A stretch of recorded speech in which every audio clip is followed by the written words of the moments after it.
Well, hi there, boys and girls. Today we're going to talk about graphs of derivatives. I also want you to think about this as what does f prime, which is our derivative, say about f? Now we know already that f prime is the slope to f. Today we're going to look at the fact that f prime can actually be its own graph.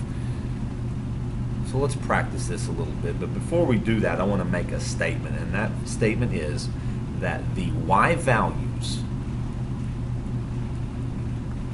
of f prime, so if we're going to look at a graph of f prime, the y values of f prime describe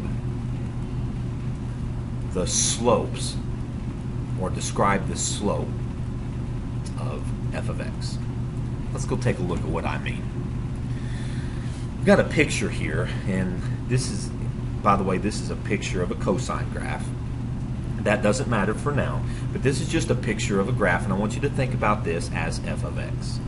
And we're going to come over here and we're going to draw a picture of f prime by my previous statement, and that's the fact that the y values of f prime describe the slopes to f. So I have a table here, and you can't see on the screen, but this far left point is negative 2 pi. This far right point is 2 pi. Here is pi, and here is negative pi. And then I've got negative 3 pi over 2, negative pi over 2, positive pi over 2, and 3 pi over 2.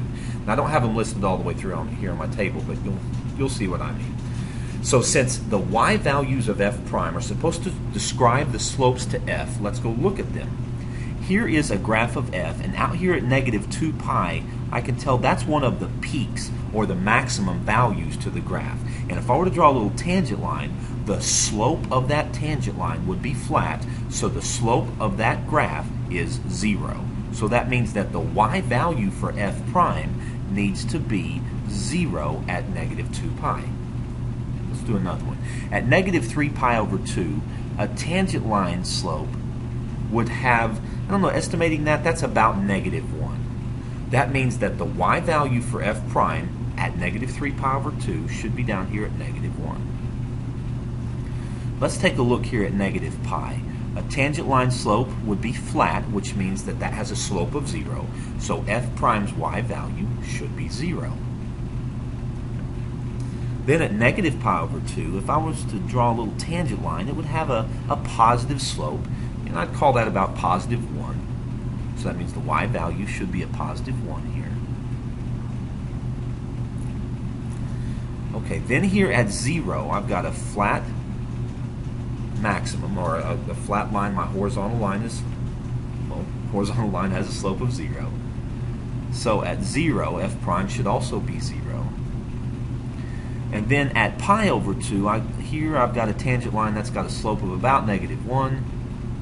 Pi over 2, negative 1. And then at pi, it's 0 again. And I'll just finish from the graph. Then I've got a slope of 1. And then back to a slope of 0. And I'm going to connect all of these dots with a smooth curve, because I've got a smooth curve on f.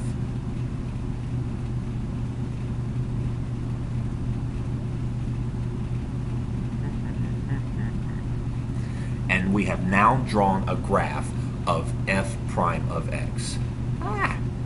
That's supposed to be an x. We're going to erase that because that's not drawn very well.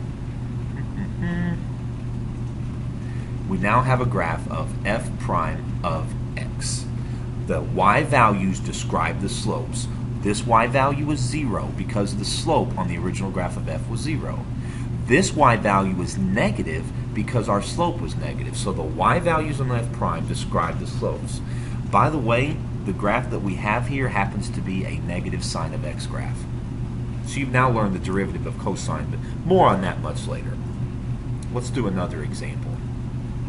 Here I have a graph of a linear mx plus b equation. This is some mx plus b equation. You can tell that the slope is positive, and we're going to call this f of x. And I'm going to do this, instead of just picking and choosing, I'm going to do this more generally. All slopes on a linear graph are the same. The slope here at negative 3 is the same slope at -2. It's the same slope at -1. All of these slopes are identical to each other. So that means that my graph of f prime of x is going to be a horizontal flat line. And they're all positive, so somewhere up here, I'm going to call it M, that would be the slope of this line. The graph of f prime will be a horizontal line. And that should make sense, because if f of x equals mx plus b, what is f prime of x? Well, it's just this number right here. It's that number m. And so we have a constant for f prime. It's just a horizontal line. Let's look at another one. And again, I don't want to do this by picking x values. I just want to talk about the connection to the derivative. This is a parent function x cubed. It's some kind of x cubed. I'll even put an a in front of it because we don't necessarily know the coefficient unless I know all of these points. Then what is the derivative? What should the derivative look like? Well, the derivative should be a quadratic, a positive quadratic. So I could sketch f prime. I can tell here that at 0 I have a flat tangent line, so it should be at 0. And I can just sort of sketch the derivative should be some version of a quadratic. Now we're just sketching, we're not getting real accurate here, but there is a graph of the derivative because I have a cubic parent function. The derivative should be a quadratic. Now let's make sure that this makes sense. Let's look over here to the left a little bit. What kind of tangent lines do we have here? These tangent lines are pretty large numbers. That graph is increasing, and it's got a pretty large tangent slope there, which means that the y values on my f prime should be positive. Now what happens here is the y values should start to get a little smaller because those slopes are decreasing. The slopes are getting smaller. They're still positive, but they're decreasing. So that's why we have positive y values, but these y values are still getting closer and closer to 0. Now what happens over here to the right? What kind of tangent lines do I have here? Well, these are all positive tangent lines. So I still have positive y values. And on top of that, they're getting steeper and steeper or increasing. So that sort of makes sense to me. And again, the only flat part on this graph is right here at 0. That's the only time I've got a slope of 0. Let's take a look at a multiple choice. Here is a graph of f of x, and I am supposed to pick which one of these is f prime. Alright, so I'm going to pick an easy one. Now, out here at -2, a tangent line is horizontal, which means that my slope at -2 should be 0. So that means that the y value on f prime should be 0 at -2. Let's go take a look here. Here's one that the y value is 0 at -2. Here's one that the y value is 0 at -2. This one is impossible. At -2, this has a y value below -1. That one is out. At -2, this has a y value of 0. So we have now crossed one out. Let's take a look at another one.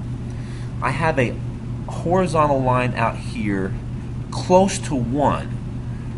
So f prime of x at x is a little bit before 1 should also be 0. So let's see here. Well, that's true here, that's true here, and that's also true here. So what are we going to do? Let's take a look at negative and positive slopes. Before -2, what kind of tangent lines do I have? Those are negative values.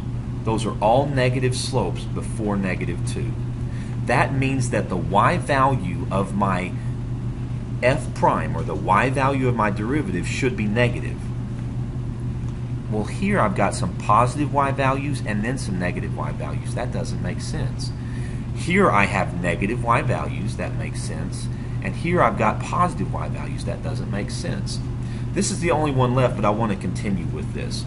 From -2 all the way up to almost 1, all of these tangent lines are positive.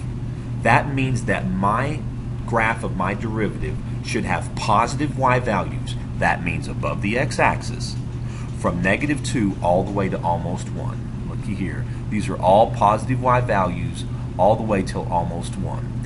Now after that, I get negative slopes. Negative slopes meaning that my derivative should be below the x-axis, and I have it right there. This is going to take you a lot of time, but this is very, very important, and we're going to practice this a bunch. So I will see you guys tomorrow.